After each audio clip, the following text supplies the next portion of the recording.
Hello everyone, welcome you all on my YouTube channel Future Mentor. In this video, we are going to discuss about Jean Piaget. Jean Piaget is one of the famous name in the history of psychology. So let's have a detailed discussion on Jean Piaget.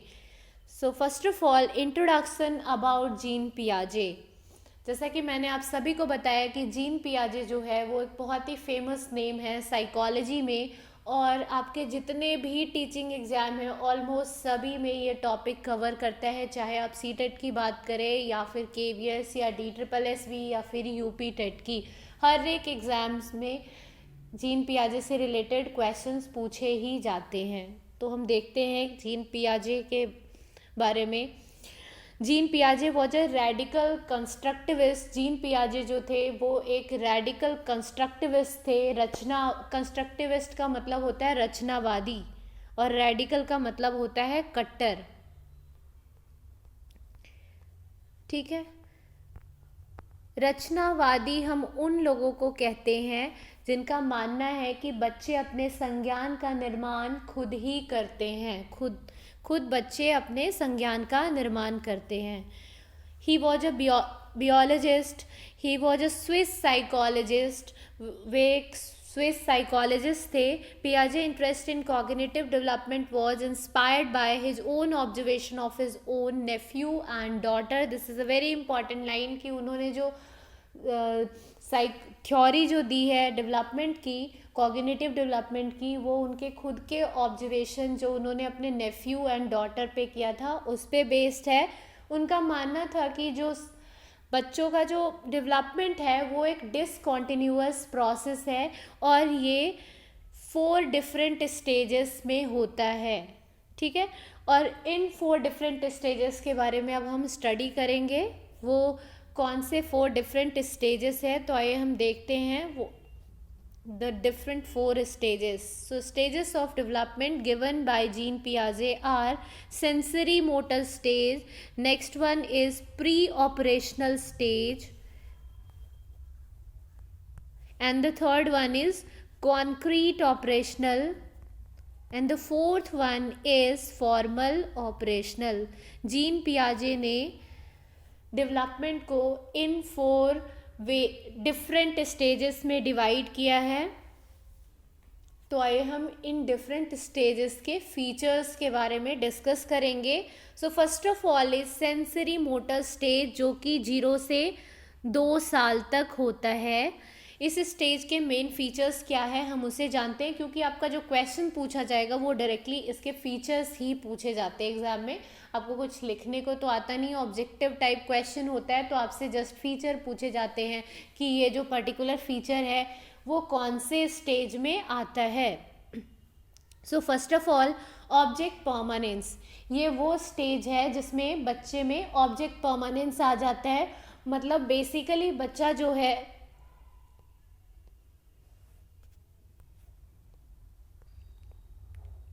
जो child है उसमें object permanence आ जाना, मतलब वो object को पहचानने लगता है। ऐसा नहीं कि आप किसी ऑब्जेक्ट को उसके सामने से हटा देंगे तो वो उसे फिर दोबारा आप लेकर आओगे तो वो पहचानेगा नहीं। यहाँ क्या आ जाता है कि परमानेंटली उसके दिमाग में वो ऑब्जेक्ट जो है वो फिट हो जाता है, वो ऑब्जेक्ट को पहचानना स्टार्ट कर देता है। ऐसा नहीं कि उसके नज़र के सामने से आप किसी चीज़ को हटा दे रहे हैं और फिर दोबारा लेकर आ रहे हो तो वो नहीं पहचानेगा। Next, acquire knowledge through senses. This one is typing mistake again. It's through senses. वो अपने senses का यूज़ करके नॉलेज को acquire करता है। नेक्स्ट, यहाँ रिफ्लेक्स एक्शंस का यूज़ करता है। And rate of development is maximum at this stage. अब जो क्वेश्चंस पूछे जाते हैं वो बेसिकली आपका इन्हीं 4 फीचर्स से पूछे जाते हैं। आपसे पूछ लिया जाता है कि rate of development is maximum at which stage of stages given by Jean पियाजे। तो इसका क्या आंसर आएगा, सेंसरी मोटर स्टेज में जो आपका रेट ऑफ डेवलपमेंट होता है वो मैक्सिमम होता है।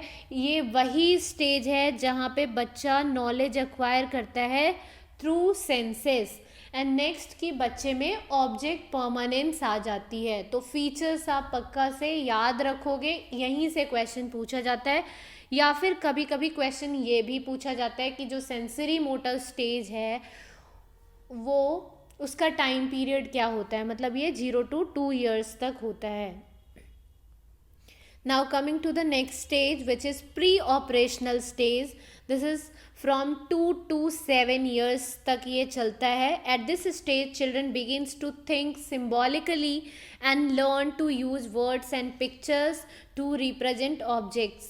अब इसके जो फीचर्स हैं वो क्या है, irreversibility and transductive reasoning. This is very very important. irreversibility का मतलब क्या है कि बच्चे को ये नहीं पता चलता है। जैसे मैं आपको एक एग्जांपल दे रही हूँ कि जब हम छोटे होते थे हमारे हाथ में एक 10 का नोट पकड़ा दिया जाता था और दूसरी तरफ 10 छोटे छोटे मतलब 1 रुपये वाले सिक्के कॉइन्स दे दिए जाते थे 10। तो हम कॉइन्स को हाथ में रख के ज़्यादा खुश होते थे, हमें ऐसा लगता था कि कॉइन्स जो है वो ज़्यादा है और 10 का नोट जो है वो कम है, जबकि नॉर्मली दोनों की वैल्यू इक्वल है। तो बच्चा वो नहीं पता कर पाता है, irreversibility. And next the another example is कि लाइक अगर 1 लीटर पानी को एक बाउल में रख दिया गया और 1 लीटर पानी को एक ग्लास में रख दिया गया, तो ऑब्वियसली जो बाउल है अगर मान लो वो वाइड है, काफ़ी चौड़ी सी बाउल है, तो पानी जो होगा उसमें उसका लेवल क्या होगा, कम होगा, ठीक है। और यहाँ अगर आप ग्लास में पानी को रखते हो तो पानी ज़्यादा भरा हुआ होगा ऊपर तक, तो बच्चे को ऐसा लगता है कि जो ग्लास में जो पानी है वो ज़्यादा है, जबकि हमने क्या देखा, 1 लीटर पानी को ही आपने एक बाउल में रखा और एक जगह आपने एक ग्लास में रखा, पानी का अमाउंट सेम है बट बच्चा जज नहीं कर पाता है कि अमाउंट सेम है। उसको ऐसा लगता है कि ग्लास में पानी ज़्यादा ऊपर तक भरा हुआ है, इट मीन्स जो ग्लास में जो पानी है वो ज़्यादा है, और इसी को हम इरिवर्सिबिलिटी कहते हैं। वो रिवर्स करके नहीं देख पा रहा है कि दोनों का जो अमाउंट है वो सेम है, वो अपने मतलब लाइक उसके लेवल के अकॉर्डिंग वो ऑब्जर्वेशन कर रहा है कि जो ग्लास में पानी है वो ज़्यादा है। Next one is ego centrism. Means बच्चा जो होता है वो कह सकते हो कि उसको ऐसा लगता है कि मैं जिस तरीके से दुनिया को देखता हूँ या मैं जिस चीज़ को सही मानता हूँ वही सभी लोगों के लिए सही है, और यू कैन से कि सभी उसी को सही मानते हैं। वो अपने आप को सेंटर में रखता है, उसको ऐसा लगता है कि मैंने जिस चीज़ को हाँ कर दिया वो सभी के लिए हाँ है। Next one is animism. Means निर्जीव को भी सजीव मानना। जैसे उसके हाथ से अगर ग्लास नीचे गिर गई तो उसको लगता है कि उसे भी चोट लग गई है, और फिर वो मतलब जहाँ पे भी फ्लोर पे अगर गिर चुका है तो वो फ्लोर पे भी हाथ से फ्लोर को मारने की कोशिश करता है, और या फिर उसके पेरेंट्स अगर उसको मार देते हैं तो उसे मतलब खुशी होती है, ठीक है। तो इसको एनिमिज्म कहते हैं। मतलब बेसिकली वो निर्जीव को भी सजीव मानने लगता है, उसको लगता है कि निर्जीव चीज़ों को भी चोट लगती है। So these all are the points. और इसमें इम्पॉर्टेंट क्या है, तो आपसे पूछा जाता है कि इरिवर्सिबिलिटी कौन से स्टेज का फीचर है, तो प्री ऑपरेशनल स्टेज का। ईगो सेंट्रिज्म से भी क्वेश्चन पूछे गए हैं कि बच्चा ईगो सेंट्रिक कब होता है, बच्चा अहम केंद्रित कब होता है, तो ये आपका प्री ऑपरेशनल स्टेज में होता है बच्चा। इससे डायरेक्टली क्वेश्चन रीट में भी इस बार आए थे और सीटेट के एग्जाम्स में तो बहुत बार आए हुए हैं। एनिमिज्म मीन्स निर्जीव चीज़ों को भी सजीव मानना। Now coming to the third stage which is concrete operational stage. ये वो स्टेज है जहाँ पे बच्चों में रीजनिंग आने लगती है।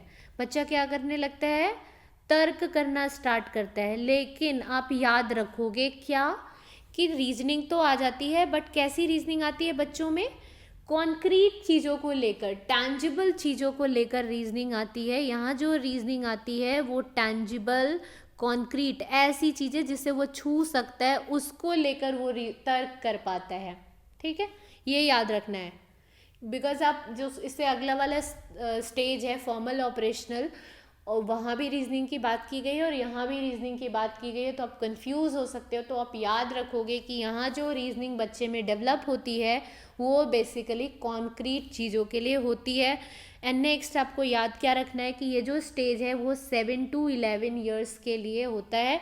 This is the second last stage of Jean Piaget cognitive development theory. At this stage children start thinking logically about concrete object. यहाँ के features क्या क्या हैं? Transitivity, classification, seriation are the main features of concrete operational stage. Directly question यहीं से पूछा जाएगा, आपसे पूछ लिया जाएगा कि बच्चों में जो रीजनिंग है वो किस स्टेज से स्टार्ट होती है, तो वहाँ पे आपका लिखा होगा.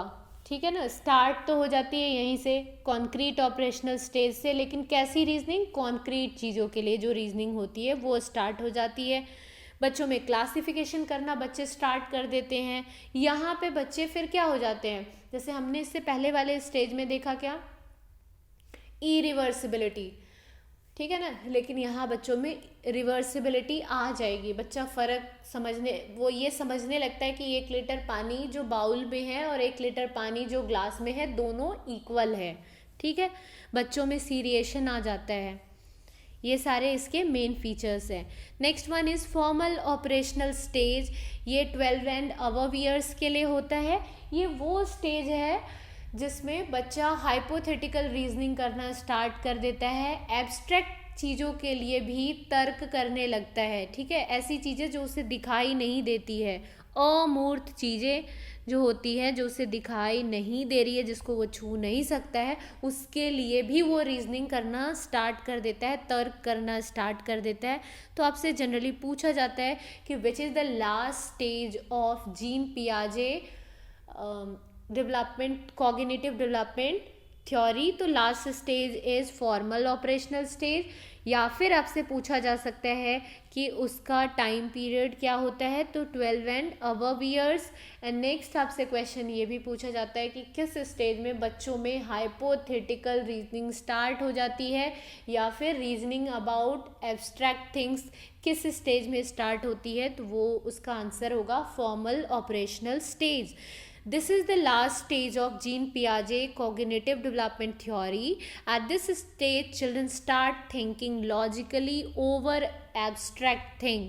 ठीक है, बच्चे ने कॉन्क्रीट ऑपरेशनल में ही लॉजिकल थिंकिंग करना स्टार्ट कर दिया था, बट डिफरेंस क्या है, यहाँ बच्चा एब्स्ट्रैक्ट चीज़ों को लेकर भी लॉजिकल थिंकिंग स्टार्ट कर देता है, अमूर्त चीज़ों पे भी रीजनिंग करना स्टार्ट कर देता है.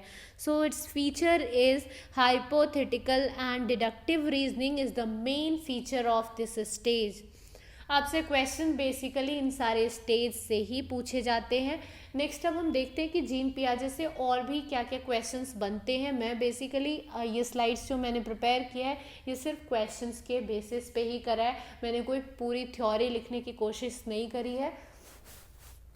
ठीक है, तो नेक्स्ट हम देखते हैं कि और कौन कौन से क्वेश्चन किन किन टॉपिक से बनते हैं और किस तरीके के क्वेश्चंस बन सकते हैं. So the next one is, इन्होंने 4 फैक्टर्स की भी बात की है. वो 4 फैक्टर्स कौन से हैं, तो वो है maturation, experience, social interaction and equilibration. ठीक है, आप बस इसको याद रखोगे कि कौन से 4 फैक्टर्स के बारे में उन्होंने डिस्कस करा है. तो ये 4 फैक्टर्स है जिसके बारे में जीन पियाजे ने डिस्कस करा है. नाउ नेक्स्ट वन इज, उन्होंने बात की है एकोमोडेशन एंड एसिमुलेशन के बारे में. ये this is very very important. बहुत बार क्वेश्चन मतलब फिलअप्स के फॉर्म में सीटेट में आए हैं. अगर आप लोग प्रिपेयर कर रहे हो तो प्लीज़ प्रीवियस ईयर क्वेश्चंस के साथ प्रैक्टिस करना. ठीक है, बाद में सीबीटी मोड में आप प्रैक्टिस करना स्टार्ट करना, या फिर कहीं से परचेस कर सकते हो ऑनलाइन टेस्ट सीरीज, उससे भी प्रैक्टिस कर सकते हो. आप हर एक टॉपिक को पढ़ो और उसके बाद क्वेश्चंस प्रैक्टिस करो. This would be the right strategy to clear any exam. Otherwise अगर आपने क्वेश्चन प्रैक्टिस नहीं करा थ्योरी के साथ साथ तो आपको याद ही नहीं रहेगा. और जितना रिवीजन कर सकते हो उतना रिवीजन करो. टाइम का वेट बिल्कुल मत करो कि पेपर आएगा तभी आप पढ़ोगे. सो एकोमोडेशन एंड एसिमुलेशन, ये आप देख लेना, एक बार पेपर उठा के देखना प्रीवियस ईयर का, आपको पता लग जाएगा कि ये टॉपिक्स आए हैं या नहीं आए हैं. ठीक है, तो देखते हैं हम एसिमुलेशन क्या होता है। एसिमुलेशन का मतलब है कि कोई भी न्यू इन्फॉर्मेशन को आप जस्ट ऐड ऑन करोगे। आपसे यहाँ डायरेक्टली क्वेश्चन पूछा जाता है कि एसिमुलेशन क्या होता है, तो it's adding on new information to the existing schema. आपके दिमाग में जो भी स्कीमा एग्जिस्ट कर रही है उसमें आपने एक नया इन्फॉर्मेशन ऐड कर दिया, उसको आप क्या बोलते हो, एसिमुलेशन। ठीक है।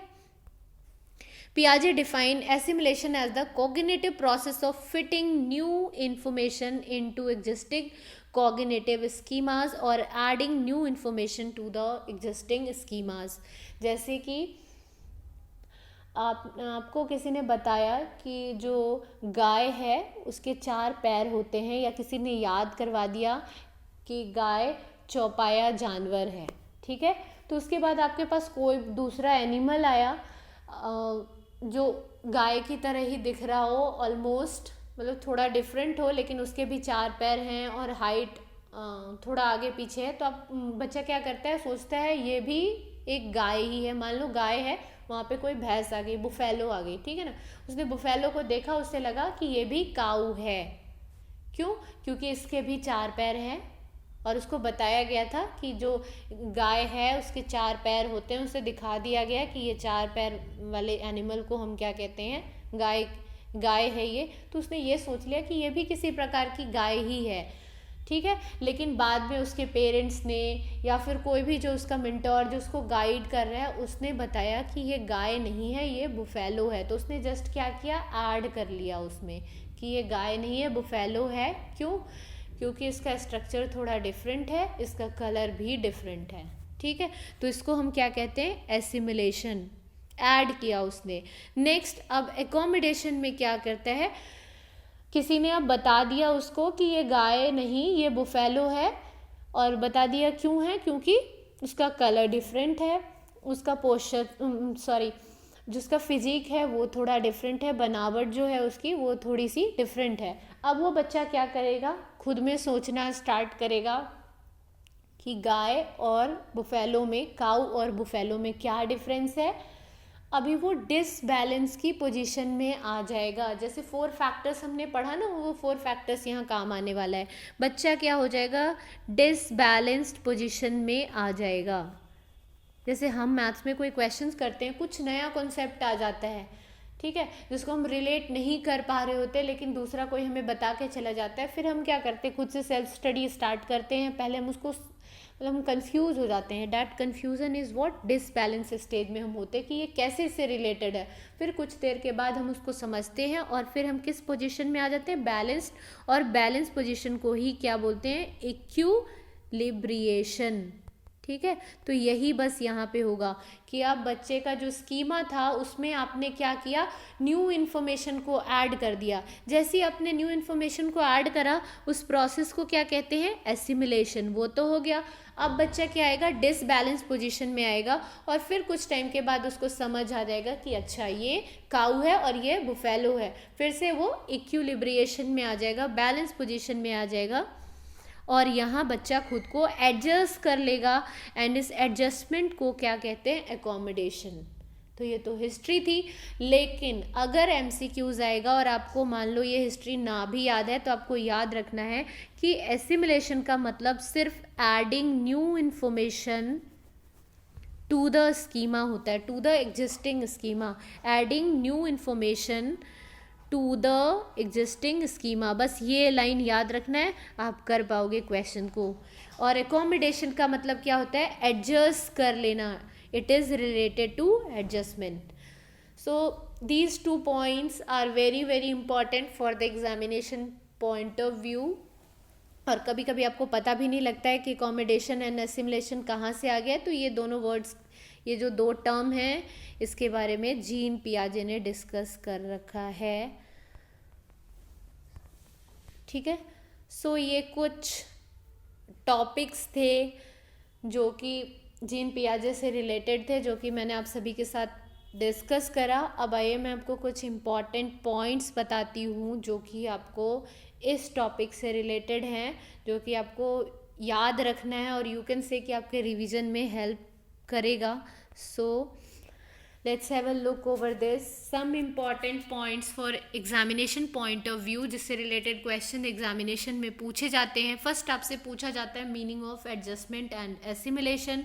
ये हो सकता है डायरेक्ट यही क्वेश्चन पूछा जाए या फिलअप्स के टर्म में भी आपसे पूछा जाता है. एडजस्टमेंट के आगे कुछ लिखा होगा,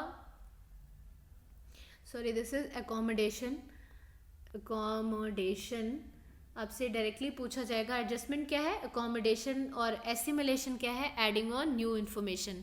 नेक्स्ट आपसे फीचर्स पूछे जाते हैं. वंस अगेन मैं बता रही हूँ कि आपसे कुछ नहीं पूछा जाएगा, बस उसका टाइम पीरियड पूछा जाएगा. जैसे सेंसरी मोटर आ गया तो 0 to 2 years आपसे ये पूछ लिया जाएगा, प्लस उसके फीचर्स पूछे जाएंगे. क्वेश्चन में डायरेक्टली पूछा जाएगा कि ऑब्जेक्ट परमानेंस कौन से स्टेज का फीचर है, और 4 स्टेज दिए होंगे. तो आपको ये याद रखना है कि ऑब्जेक्ट परमानेंस जो है वो सेंसरी मोटर में आता है. ये वो स्टेज है जहाँ बच्चा अपने सेंस के थ्रू मतलब चीज़ों को पहचानना स्टार्ट करता है, अपने सेंस को मैक्सिमम यूज़ करता है. ये वो स्टेज है जहाँ पे चाइल्ड में मैक्सिमम डेवलपमेंट देखी जाती है. तो ऐसे ही फिर आप प्री ऑपरेशनल, कॉन्क्रीट ऑपरेशनल और फॉर्मल ऑपरेशनल स्टेज के फीचर्स को भी याद रखोगे. बेसिकली आपको इन्हीं पॉइंट्स को पढ़ना है.